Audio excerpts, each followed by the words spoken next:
China inland mission ಭಾನುವಾರ June 25, 1865 ರಂದು ಬ್ರೈಟನ್ನ ಬೀಚ್ನ ಮರಳಿನಲ್ಲಿ England ಜನಿಸಿದರು. ಅಲ್ಲಿ ಹಡ್ಸನ್ ಟೇಲರ್ ಭಾರೀ ಹೊರೆಯನ್ನು ಹೊಂದಿದ್ದರು ಮತ್ತು 24 ಮಿಷನರಿಗಳು ತಮ್ಮೊಂದಿಗೆ ಚೀನಾಕ್ಕೆ ಮರಳಲು ದೇವರನ್ನು ಕೇಳಿದರು. ಅವರು $50 ಮತ್ತು 0 ಸೆಂಟ್ನೊಂದಿಗೆ ಬ್ಯಾಂಕ್ ಖಾತೆಯನ್ನು ತೆರೆದರು ಮತ್ತು ಶೀಘ್ರದಲ್ಲೇ ಸ್ವಯಂಸೇವಕರು ಮತ್ತು ಹಣ ಬರಲಾರಂಭಿಸಿದರು.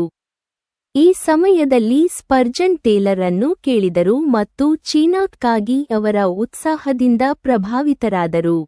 ಸ್ಪಷ್ಟವಾಗಿ ದೇವರು ಕೂಡ, ಏಕೆಂದರೆ ವರ್ಷದೊಳಗೆ ಅವರು $13,000 ಮತ್ತು 0 ಸೆಂಟ್ ಸಂಗ್ರಹಿಸಿದರು ಮತ್ತು 24 ಸ್ವಯಂಸೇವಕರನ್ನು ಸ್ವೀಕರಿಸಿದರು. ಡಿಸೆಂಬರ್ 7 ರಂದು ಅಕಾಲಿಕವಾಗಿ ಜನಿಸಿದ ಮಗು ಜನನದ ಸಮಯದಲ್ಲಿ ಸಾವನ್ನಪ್ಪಿತು. ಈ ಸಮಯದಲ್ಲಿ ಮಾರಿಯಾ ಅವರ ಶ್ವಾಸಕೋಶಗಳು ಕ್ಷಯರೋಗದಿಂದ ಶಾಶ್ವತವಾಗಿ ಬಾಧಿಸಲ್ಪಟ್ಟವು ಮತ್ತು ಅವರು ಚೇತರಿಸಿಕೊಳ್ಳಲು ತಿಂಗಳುಗಳನ್ನು ತೆಗೆದುಕೊಂಡರು. ಮೇ 26, 1866 ರಂದು ಟೇಲರ್ಗಳು 5.1/2 ವರ್ಷಗಳ ನಂತರ ಮನೆಯಲ್ಲಿ ಕೆಲಸ ಮತ್ತು ನೇಮಕಾತಿಯ ನಂತರ ಚೀನಾಕ್ಕೆ ತೆರಳಿದರು. 24 ಸ್ವಯಂಸೇವಕರಲ್ಲಿ 8 ಜನರು ಅವನಿಗಿಂತ ಮುಂಚೆಯೇ ಇದ್ದರು ಮತ್ತು 16 ಜನರು ಕುಟುಂಬದೊಂದಿಗೆ ಬಂದರು. ವಿಮಾನದಲ್ಲಿ ವಿವಾಹಿತ ದಂಪತಿಗಳು, 5 ಒಂಟಿ ಪುರುಷರು ಮತ್ತು 9 ಒಂಟಿ ಹೆಂಗಸರು ಇದ್ದರು. ಅವರು ದಕ್ಷಿಣ ಚೀನಾ ಸಮುದ್ರದಲ್ಲಿ ಭೀಕರವಾದ ಟೈಫೂನ್ಗೆ ಓಡಿಹೋದರು ಮತ್ತು ಕೇವಲ ಪ್ರಾರ್ಥನೆ ಮತ್ತು ಲ್ಯಾಮ್ಮರ್ಮುಯಿರ್ ಹಡಗಿನಲ್ಲಿ ಅಳತೆ ಮೀರಿದ ಕೆಲಸವು ದುರಂತವನ್ನು ತಡೆಯಿತು. ಸೆಪ್ಟೆಂಬರ್ 30, 1866 ರಂದು ಅವರನ್ನು ಸ್ಟೀಮ್ ಟಗ್ ಮೂಲಕ ಶಾಂಘೈ ಕಡೆಗೆ ಎಳೆಯಲಾಯಿತು. ಇದು ಕಾಲುವೆಯ ಮೂಲಕ ನಿಂಗ್ಪೋಗೆ ಹಿಂತಿರುಗಿತು. ಆದರೆ ಮಿಷನರಿ ಕಾಂಪೌಂಡ್ನಲ್ಲಿ ಜನಸಂದಣಿಯ ಪರಿಸ್ಥಿತಿಗಳಿಂದಾಗಿ ಅವರನ್ನು ಡಿಸೆಂಬರ್ನಲ್ಲಿ ಹ್ಯಾಂಗ್ಝೌಗೆ ಹೋಗಲು ಒತ್ತಾಯಿಸಲಾಯಿತು. ಟೇಲರ್ ಅವರ ವಿಧಾನಗಳು ಅಪಹಾಸ್ಯವನ್ನು ಎದುರಿಸಿದವು. ಚೀನೀ ಉಡುಗೆಯು ಪಾಶ್ಚಿಮಾತ್ಯ ಸಮುದಾಯವನ್ನು ಹಿಂದೆ ಮಾಡಿದಂತೆ ಕಿರಿಕಿರಿಗೊಳಿಸುವ ದೊಡ್ಡ ವಸ್ತುವಾಗಿದೆ. ಅವರ ಹೊಸ ಮಿಷನರಿಗಳನ್ನು ಅವರ ನೀತಿಗಳಿಗೆ ಅನುಗುಣವಾಗಿ ಇಟ್ಟುಕೊಳ್ಳುವುದು ಸ್ವಲ್ಪಮಟ್ಟಿಗೆ ಕೆಲಸವಾಗಿತ್ತು. ಫೆಬ್ರವರಿ ಆರಂಭದಲ್ಲಿ 1867 ರಲ್ಲಿ ಪುಟ್ಟ ಮಾರಿಯಾ ಜನಿಸಿದಳು. ಸಂಖ್ಯೆ 6. ಏಪ್ರಿಲ್ ವೇಳೆಗೆ ಗುಂಪು ವಿಭಜನೆಯ ಅಪಾಯದಲ್ಲಿದೆ. ಟೇಲರ್ ಆಂಗ್ಲಿಕನ್ನರನ್ನು ಮರುಬ್ಯಾಪ್ಟೈಜ್ ಮಾಡುವಲ್ಲಿ ತನ್ನ ಮೂರ್ಖತನವನ್ನು ಒಪ್ಪಿಕೊಂಡರು ಮತ್ತು ನಿಜವಾದ ಅಂತರಪಂಥೀಯ ಸ್ಥಾನದಿಂದ ಎಂದಿಗೂ ಹಿಂದೆ ಸರಿಯಲಿಲ್ಲ.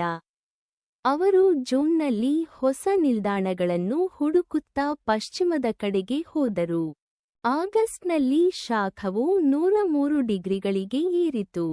ಉರಿಯೂತದ ಕಣ್ಣುಗಳಿಂದ ಟೇಲರ್ ಚೇತರಿಸಿಕೊಳ್ಳುತ್ತಿದ್ದಳು ಮತ್ತು ಪತ್ನಿ ಮಾರಿಯಾ ಅನಾರೋಗ್ಯದಿಂದ ಬಳಲುತ್ತಿದ್ದಳು. ಆಗಸ್ಟ್ 23, 1867 ರಂದು 8 ವರ್ಷದ ಗ್ರೇಸಿ ಟೇಲರ್ ಸಾವು ಬಹುಶಃ ಮಿಷನ್ ಅನ್ನು ಉಳಿಸಿದೆ. ಹುಡುಗಿ ಸಾಯುವ ಮೊದಲು ವಿಗ್ರಹ ತಯಾರಕನಿಗಾಗಿ ಪ್ರಾರ್ಥಿಸುತ್ತಿದ್ದಳು ಮತ್ತು ಅದು ಮಿಷನ್ ಅನ್ನು ಒಂದುಗೂಡಿಸಿತು. ಸೆಪ್ಟೆಂಬರ್ 1868 ರಲ್ಲಿ ಕೊನೆಯ ಭಿನ್ನಮತೀಯರನ್ನು ವಜಾಗೊಳಿಸಲಾಯಿತು. ಟೇಲರ್ಗಳು ತಮ್ಮ 4 ಮಕ್ಕಳೊಂದಿಗೆ ಜೂನ್ 1868 ರಂದು ಯಾಂಗ್ಝೌಗೆ ಹೋಗಿದ್ದರು. ಜುಲೈ 20 ಹೊತ್ತಿಗೆ ಅವರು ತಮ್ಮದೇ ಆದ ಕಾಂಪೌಂಡ್ ಹೊಂದಿದ್ದರು. ಇದ್ದಕ್ಕಿದ್ದಂತೆ ಕರಪತ್ರಗಳು ವಿದೇಶಿಯರ ವಿರುದ್ಧ ಎಚ್ಚರಿಸಿದವು. ಅಜ್ಞಾನ ಮತ್ತು ಪುರೋಹಿತಶಾಹಿ ಹಗೆತನವು ಪಶ್ಚಿಮದ ಭಯವನ್ನು ತಂದಿತು. ಅಷ್ಟೇ ಅಲ್ಲ, ವಿದೇಶಿಗರು ಟೇಲರ್ಗಳು ಲೂಟಿಗೆ ಅಸಾಧಾರಣ ನಿರೀಕ್ಷೆಗಳನ್ನು ನೀಡಿದರು. ಶನಿವಾರ, ಆಗಸ್ಟ್ 22, 1868 ಮಿಷನ್ ಇತಿಹಾಸದಲ್ಲಿ ಅತ್ಯಂತ ಆಘಾತಕಾರಿ ದಿನಗಳಲ್ಲಿ ಒಂದಾಗಿದೆ.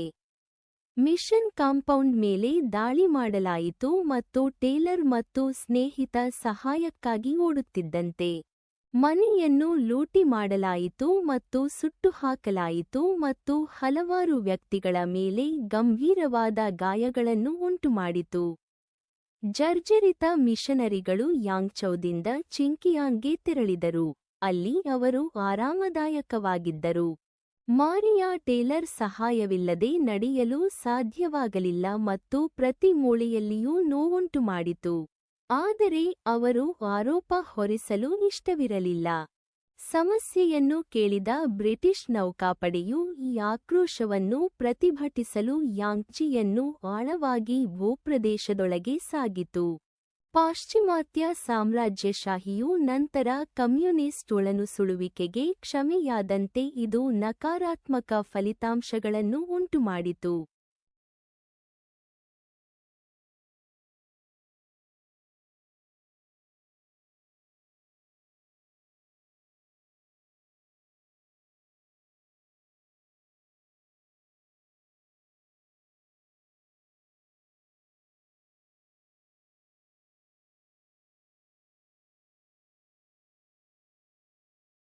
ಒಂದು 1871ರಲ್ಲಿ ಟೇಲರ್ ಸ್ವತಃ ಸ್ಥಗಿತವನ್ನು ಹೊಂದಿದ್ದರು.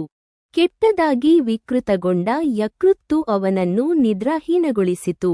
ಇದು ಉತ್ಸಾಹದ ನೋವಿನ ಖಿನ್ನತೆಗೆ ಮತ್ತು ಉಸಿರಾಟದ ತೊಂದರೆಗೆ ಕಾರಣವಾಯಿತು. ಅದೇ ಸಮಯದಲ್ಲಿ ಇಂಗ್ಲೆಂಡ್ಗೆ ಹಿಂತಿರುಗಿದ ಬರ್ಗರ್ಸ್ ಆರೋಗ್ಯದ ವೈಫಲ್ಯದ ಕಾರಣ ಮಿಷನ್ನ ಮನೆಯ ಭಾಗವನ್ನು ಇನ್ನು ಮುಂದೆ ನೋಡಿಕೊಳ್ಳಲು ಸಾಧ್ಯವಾಗಲಿಲ್ಲ ಮತ್ತು ಅವರು ಮಾರ್ಚ್ 1872ರಲ್ಲಿ ನಿವೃತ್ತರಾದರು. ಆದ್ದರಿಂದ ಈ ಅಗತ್ಯತೆ ಮತ್ತು ಅವರ ಆರೋಗ್ಯವನ್ನು ನೋಡಿಕೊಳ್ಳಲು ಟೇಲರ್ ಇಂಗ್ಲೆಂಡ್ಗೆ ಮರಳಬೇಕಾಯಿತು. ಅವರು ಜುಲೈ 1871ರಲ್ಲಿ ಮನೆಗೆ ಹಿಂದಿರುಗಿದರು. ಅಲ್ಲಿ ಮಿಸ್ ಫಾಲ್ಡಿಂಗ್ ಅವರ ಜೀವನದಲ್ಲಿ ಬಂದಿತು. ಆ ವರ್ಷದ ನಂತರ ಲಂಡನ್ನಲ್ಲಿ ಆಕೆಯನ್ನು ಮದುವೆಯಾದ. ಅವರು ಆಗಸ್ಟ್ 1872ರಂದು ಲಂಡನ್ ಕೌನ್ಸಿಲ್ ಆಫ್ ಕೆಮ್ ಅನ್ನು ರಚಿಸಿದರು ಮತ್ತು ಆ ವರ್ಷದ ಬೈಬಲ್ ಕಾನ್ಫರೆನ್ಸ್ನಲ್ಲಿ ಯುವರ್ಡ್ ವೈಟ್ ಮೂಡಿ ಅವರು ಬೋಧಿಸುವುದನ್ನು ಕೇಳಿದರು. ಅವರು ಅಕ್ಟೋಬರ್ 1872ರಂದು ತಮ್ಮ ಪ್ರೀತಿಯ ಮಕ್ಕಳಿಗೆ ವಿದಾಯ ಹೇಳಿದರು ಮತ್ತು ಅವರ ಹೊಸ ವಧುವನ್ನು ತಮ್ಮೊಂದಿಗೆ ಕರೆದೊಯ್ದರು. ಮಿಷನ್ ಕೆಲಸ ಮುಂದುವರಿಯಿತು. ಜನವರಿ 26, 1874ರಂದು ನಡೆದ ಆಸಕ್ತಿದಾಯಕ ಸಂಭಾಷಣೆಯು ಅವರನ್ನು ಮತ್ತಷ್ಟು ಸವಾಲು ಮಾಡಿತು. ಏಪ್ರಿಲ್ 1874ರಲ್ಲಿ ಅವರು ಸ್ನೇಹಿತರಿಗೆ ಬರೆದರು, ನಮ್ಮ ಬಳಿ 87 ಸೆಂಟ್ ಮತ್ತು ದೇವರ ಎಲ್ಲಾ ಭರವಸೆಗಳಿವೆ. ಜೂನ್ನಲ್ಲಿ ಇಂಗ್ಲೆಂಡ್ನಲ್ಲಿರುವ ಅಪರಿಚಿತ ಸ್ನೇಹಿತನಿಂದ $4000 ತನ್ನ ಕೆಲಸವನ್ನು ಹೊಸ ಅಸ್ಪೃಶ್ಯ ಪ್ರಾಂತ್ಯಗಳಿಗೆ ವಿಸ್ತರಿಸಲು ಬರೆದ ಪತ್ರ ಬಂದಿತು. ಅಲ್ಲದೆ ಆ ತಿಂಗಳು ಅವರು ಶ್ರೀ ಜುಡ್ ಅವರೊಂದಿಗೆ ವುಚಾಂಗ್ನಲ್ಲಿ ಮಿಷನ್ನ ಪಶ್ಚಿಮ ಶಾಖೆಯನ್ನು ತೆರೆದರು. ಈಗ ತುರ್ತು ಪರಿಸ್ಥಿತಿಯು ಇಂಗ್ಲೆಂಡ್ನಲ್ಲಿ ಮರಳಿತು, ಏಕೆಂದರೆ ಸಾಕು ತಾಯಿ ಮಿಸ್ ಬ್ಲಾಚ್ಲೆ ಜುಲೈ 26, 1874ರಂದು ನಿಧನರಾದರು. ಮತ್ತೆ ಟೇಲರ್ಗಳು ಮನೆಗೆ ಅವಸರವಾಗಿ ಹೋದರು ಮತ್ತು ಯಾಂಗ್ಚಿಯ ಮೇಲೆ ಬೀಳುವ ಮಾರ್ಗದಲ್ಲಿ ಶ್ರೀ ಟೇಲರ್ ಗಂಭೀರವಾಗಿ ಗಾಯಗೊಂಡರು. ಕೈಕಾಲುಗಳ ಸಾಮಾನ್ಯ ಪಾರ್ಶ್ವವಾಯು ಅವನನ್ನು ಮಂಚಕ್ಕೆ ಸೀಮಿತಗೊಳಿಸಿತು. ಅವನ ಮೇಲೆ ಜೋಡಿಸಲಾದ ಹಗ್ಗದ ಸಹಾಯದಿಂದ ಅವನು ನಂತರ ಹಾಸಿಗೆಯಲ್ಲಿ ತಿರುಗಲು ಸಾಧ್ಯವಾಯಿತು. ದೀರ್ಘ 1874ರಿಂದ 75 ಚಳಿಗಾಲದ ನಂತರ ಆರೋಗ್ಯವು ಅಂತಿಮವಾಗಿ ಮರಳಿತು. ಶ್ರೀಮತಿ ಟೇಲರ್ ಇತ್ತೀಚೆಗೆ ಜನಿಸಿದ ತನ್ನ ಸ್ವಂತ 2 ಮಕ್ಕಳನ್ನು ನೋಡಿಕೊಳ್ಳಲು ಇಂಗ್ಲೆಂಡ್ನಲ್ಲಿ ಉಳಿಯಬೇಕಾಯಿತು. ಹೋವರ್ಡ್, ಜೀವನಚರಿತ್ರೆಕಾರ ಮತ್ತು ಅವನ ತಂದೆಯ ಜೀವನ ಕಥೆಯ ಲೇಖಕ. ಜೊತೆಗೆ ಹಿಂದಿನ ಮದುವೆಯಿಂದ 4 ಮತ್ತು ದತ್ತು ಪಡೆದ ಮಗಳು.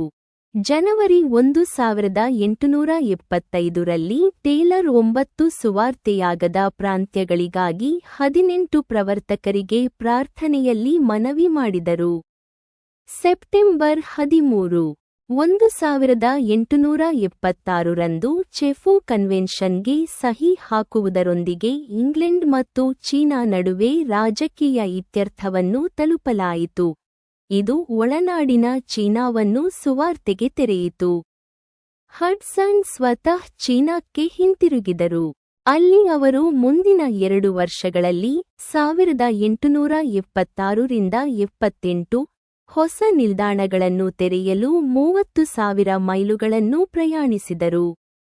ಅವರ ಪ್ರಯಾಣವು ಒಳನಾಡಿನ ವ್ಯಾಪಕವಾದ ಸುವಾರ್ತಾಬೋಧಕ ಪ್ರಯಾಣಗಳಲ್ಲಿ ಒಂದು ಸಮಯದಲ್ಲಿ ಅವರನ್ನು ರಸ್ತೆಯ ಮೇಲೆ ಇರಿಸಿತು. ಪರೀಕ್ಷೆ ಮತ್ತು ಒಂಟಿತನದ ಗಂಟೆಗಳಲ್ಲಿ ಅವರು ತಮ್ಮ ಹಾರ್ಮೋನಿಯಂ ನುಡಿಸುತ್ತಿದ್ದರು ಮತ್ತು ಕೆಲವು ಶ್ರೇಷ್ಠ ಕ್ರಿಶ್ಚಿಯನ್ ಸ್ತೋತ್ರಗಳನ್ನು ಹಾಡುತ್ತಿದ್ದರು. ಅವರ ನೆಚ್ಚಿನ ಜೀವಿ, ಯೇಸು, ನಾನು ವಿಶ್ರಾಂತಿ ಪಡೆಯುತ್ತಿದ್ದೇನೆ. ವಿಶ್ರಾಂತಿ ಪಡೆಯುತ್ತಿದ್ದೇನೆ, ನೀನು ಏನು ಎಂಬ ಸಂತೋಷದಲ್ಲಿ. 1878ರಲ್ಲಿ ಅವರ ಪತ್ನಿ ಮಿಷನ್ ಕ್ಷೇತ್ರದಲ್ಲಿ ಅವರನ್ನು ಮತ್ತೆ ಸೇರಲು ಸಾಧ್ಯವಾಯಿತು. ಅವರು 1878ರ ಶರತ್ಕಾಲದಲ್ಲಿ ದೂರದ ಒಳಭಾಗಕ್ಕೆ ಮಹಿಳಾ ಮಿಷನರಿ ಚಟುವಟಿಕೆಯನ್ನು ಮುನ್ನಡೆಸಿದರು. ನಂತರದ ಶರತ್ಕಾಲದಲ್ಲಿ ಶ್ರೀಮತಿ ನಿಕೋಲ್ ಮತ್ತು ಶ್ರೀಮತಿ ಕ್ಲಾರ್ಕ್ ಪಶ್ಚಿಮ ಚೀನಾದಲ್ಲಿ ಮಹಿಳೆಯರ ಕೆಲಸಕ್ಕೆ ಮಾರ್ಗವನ್ನು ಪ್ರಾರಂಭಿಸಿದರು. 1881ರ ಮೇ ತಿಂಗಳಲ್ಲಿ ಹ್ಯಾಂಚಂಗ್ನಲ್ಲಿ ನಿಧನರಾದ ಎಮಿಲಿ ಕಿಂಗ್ ಅವರು ನಿವಾಸಿ ಸ್ಥಾನಮಾನದ ಮೇಲೆ ಒಳಾಂಗಣಕ್ಕೆ ಹೋಗಲು ಅನುಮತಿಸಿದ ಮೊದಲ ಮಹಿಳಾ missionary.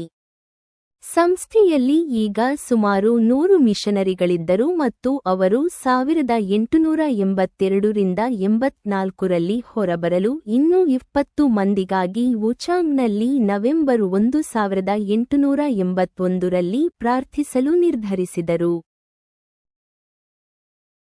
November 18, 1868ರಂದು ಯಾಂಗ್ಚೌಗೆ ಮರಳಿದರು. Charles Edward November 28ರಂದು ಜನಿಸಿದರು. ಸಂಖ್ಯೆ 7. ಶಾಂಘೈನಲ್ಲಿನ ಯುರೋಪಿಯನ್ನರು ಯಾಂಗ್ಚೌದಲ್ಲಿನ ಸಮಸ್ಯೆಯನ್ನು ಮೆಚ್ಚಿದರು. ಇಂಗ್ಲೆಂಡ್ನಲ್ಲಿ ಕಥೆಗಳು ವಿರೂಪಗೊಂಡವು ಮತ್ತು ಟೇಲರ್ಗಳು ಅಪಹಾಸ್ಯ ಮಾಡಿದರು. ಯಾಂಗ್ಚೌನಲ್ಲಿ ಸ್ಥಳೀಯರು ಟೇಲರ್ಗಳು ಹಿಂತಿರುಗುತ್ತಾರೆ ಎಂದು ಪ್ರಭಾವಿತರಾದರು ಮತ್ತು ಮುಂದಿನ ವರ್ಷ ಕೊಯ್ಲು ಮಾಡುವ ಸಮಯವನ್ನು ಕಂಡರು.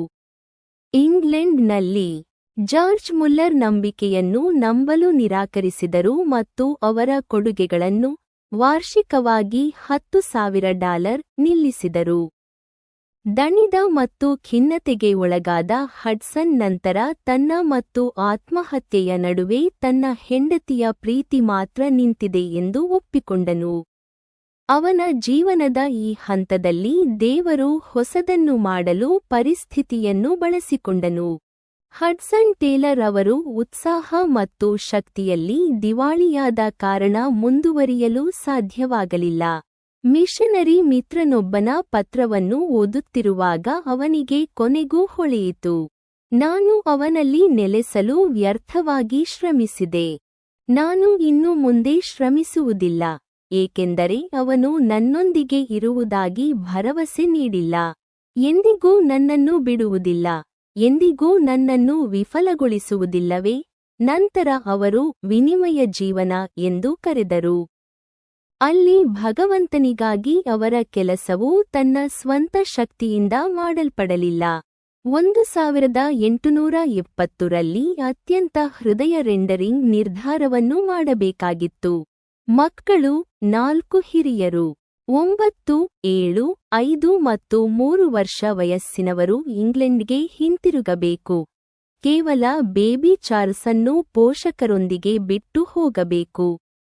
ಸಮ್ಮಿಗೆ ಅಗಲಿಕೆಯ ಭಯ ಜಾಸ್ತಿಯಾಗಿತ್ತು. ಅವರು ಫೆಬ್ರವರಿ 4, 1870ರಂದು ಯಾಂಗ್ಜಿ ನದಿಯಲ್ಲಿ ದೋಣಿಯಲ್ಲಿ ನಿಧನರಾದರು. ಮಾರ್ಚ್ 22ರಂದು ಶಾಂಘೈನಲ್ಲಿ ಪೋಷಕರು ತಮ್ಮ ಪೋಷಕರಾಗಿ ಕಾರ್ಯನಿರ್ವಹಿಸುವ ಮಿಷನರಿ ಎಮಿಲಿ ಬ್ಲಾಚ್ಲಿಯೊಂದಿಗೆ ಮನೆಗೆ ಹೋಗುತ್ತಿದ್ದ ಬರ್ಟಿ, ಫ್ರೆಡ್ಡಿ ಮತ್ತು ಪುಟ್ಟ ಮಾರಿಯಾ ಅವರಿಗೆ ವಿದಾಯ ಹೇಳುವಾಗ ಅಳುತ್ತಿದ್ದರು. ತಾಯಿ ಶ್ರೀಮತಿ ಟೇಲರ್ ಅವರು 4 ತಿಂಗಳ ನಂತರ ಸಾಯುತ್ತಾರೆ ಎಂಬುದಕ್ಕೆ ಇದು ಎಷ್ಟು ಬುದ್ಧಿವಂತ ನಿರ್ಧಾರ ಎಂದು ತಿಳಿದಿರಲಿಲ್ಲ. ಜೂನ್ 21 ರಂದು ಟಿಎನ್ಸಿನಲ್ಲಿ ಅನೇಕ ವಿದೇಶಿಯರ ಹತ್ಯಾಕಾಂಡವು ವಿಷಯಗಳನ್ನು ಮತ್ತೆ ಉದ್ವಿಗ್ನಗೊಳಿಸಿತು. ಆದರೆ ಮರಿಯಾಳ ಕ್ಷಯರೋಗದ ಸ್ಥಿತಿಯು ಅತ್ಯಂತ ಬಿಸಿಯಾದ ಸೂರ್ಯನ ಅಡಿಯಲ್ಲಿ ಹದಗೆಡುತ್ತಿದೆ ಮತ್ತು ಇದು ಅತ್ಯಂತ ಕಳವಳವನ್ನು ಉಂಟುಮಾಡಿತು. ಜುಲೈ 7 ರಂದು ಪುಟ್ಟ ನೋಯೆಲ್ ಸಂಖ್ಯೆ 8 ಜನಿಸಿದರು. ದಬ್ಬಾಳಿಕೆಯ ಶಾಖದಲ್ಲಿ ಗಂಟಲಿನ ಸಮಸ್ಯೆಗಳು ಅವನಿಗೆ ತುಂಬಾ ಹೆಚ್ಚು ಎಂದು ಅವರು 13 ದಿನಗಳವರೆಗೆ ವಾಸಿಸುತ್ತಿದ್ದರು. ಜುಲೈ 20 ರಂದು ಇನ್ನೊಂದನ್ನು ಸೇರಿಸಿದ್ದರಿಂದ 4 ಮಕ್ಕಳು ಈಗ ಸ್ವರ್ಗದಲ್ಲಿದ್ದರು. 3 ದಿನಗಳ ನಂತರ ಕೆಚ್ಚಿದೆಯ ಮಾರಿಯಾ ಶನಿವಾರ ಜುಲೈ 23, 1820 ರಂದು ನಿಧನರಾದರು. ಅವಳು ದುರ್ಬಲಗೊಂಡಳು ಮತ್ತು ಶಾಂತಿಯುತವಾಗಿ ಹಾದುಹೋದಳು. ಅಧಿಕೃತ ತೀರ್ಮಾನವು ಕಾಲರಾದಿಂದ ಸಾಷ್ಟಾಂಗವೆರಗುವುದು. ಅವರು 33 ವರ್ಷ ವಯಸ್ಸಿನವರಾಗಿದ್ದರು ಮತ್ತು ಅವರ 12 ವರ್ಷಗಳ ಮದುವೆಯಲ್ಲಿ 8 ಮಕ್ಕಳಿಗೆ ಮತ್ತು 1 ಸತ್ತ ಮಗುವಿಗೆ ಜನ್ಮ ನೀಡಿದರು. ಅವಳು ತನ್ನ ಪತಿಗೆ ಶಕ್ತಿಯ ಗೋಪುರವಾಗಿದ್ದಳು. ನಿಸ್ಸಂಶಯವಾಗಿ ಆನ್ ಜುಡ್ಸನ್ ಜೊತೆಗೆ ಮರಿಯಾ ಟೇಲರ್ ಕ್ರಿಶ್ಚಿಯನ್ ಇತಿಹಾಸದಲ್ಲಿ ಅತ್ಯಂತ ವೀರ ಪತ್ನಿಯರಲ್ಲಿ ಒಬ್ಬರಾಗಿದ್ದರು. ಅವಳು ಸಾಯುವ 2 ದಿನಗಳ ಮೊದಲು ಇತರ ಮಕ್ಕಳು ಇಂಗ್ಲೆಂಡ್ಗೆ ಸುರಕ್ಷಿತವಾಗಿ ಬಂದಿದ್ದಾರೆ ಎಂಬ ಸುದ್ದಿ ಅವರಿಗೆ ಬಂದಿತು. ಅವಳನ್ನು ಚಿಂಕಿಯಾಂಗ್ನಲ್ಲಿ ಸಮಾಧಿ ಮಾಡಲಾಯಿತು.